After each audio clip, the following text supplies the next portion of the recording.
Mesdames, Mesdemoiselles, Messieurs, mes chers amis, bonjour. Alors je dois vous dire que ce matin, je suis très en colère. Je suis très en colère et très triste concernant ce fameux incendie en Suisse de Crans-Montana qui a fait, je vous le rappelle, 40 morts et 119 blessés. Alors bien sûr, je suis extrêmement triste et extrêmement touché parce que, en qualité de grand-père, on ne peut pas s'empêcher de s'identifier à ces familles qui aujourd'hui sont dans une grande souffrance. Mais je dois dire d'abord que ce drame n'aurait jamais dû avoir lieu. Si la cupidité et certainement beaucoup de complicité derrière tout cela n'avaient pas supplanté les bons préceptes de sécurité. Mais au-delà de cela, voyez-vous, puisqu'on ne peut pas revenir en arrière malheureusement, au-delà de cela, c'est cette succession de comportements qui me met très en colère.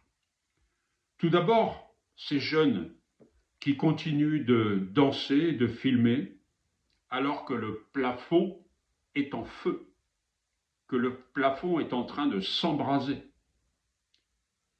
Et puis quelques instants plus tard, et c'est là que ça devient dramatique, ces gens à l'extérieur qui ont réussi à se sauver indemnes préfèrent continuer de filmer au lieu d'aider des jeunes qui sortent avec les vêtements en flammes.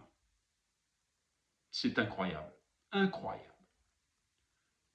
Alors pour continuer dans l'horreur, parce qu'on va monter crescendo, la presse italienne fait état ce matin d'une vidéo des caméras de surveillance de la ville de Crans-Montana dans laquelle on voit la gérante quitter les lieux avec la caisse. Oui, vous avez bien entendu, elle quitte les lieux avec la caisse, avec la recette de la soirée. Toujours pour monter crescendo, dans l'horreur, j'ai lu des commentaires récemment sur le net disant que ce n'était pas si dramatique que cela, que c'était presque bien fait pour ces gens-là, car c'était un univers, je reprends les termes, un univers de gens aisés, de gens riches. Donc ils ont le droit de mourir, tout simplement. Vous voyez un petit peu l'état d'esprit dans lequel nous sommes aujourd'hui.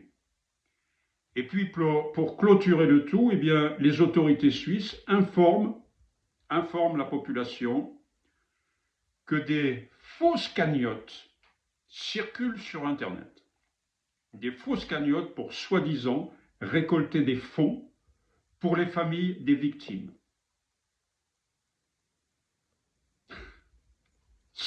Mais c'est épouvantable.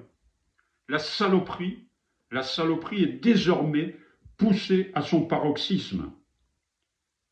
Que l'indifférence et le manque de compassion pour beaucoup soient de mise, c'est déjà insupportable.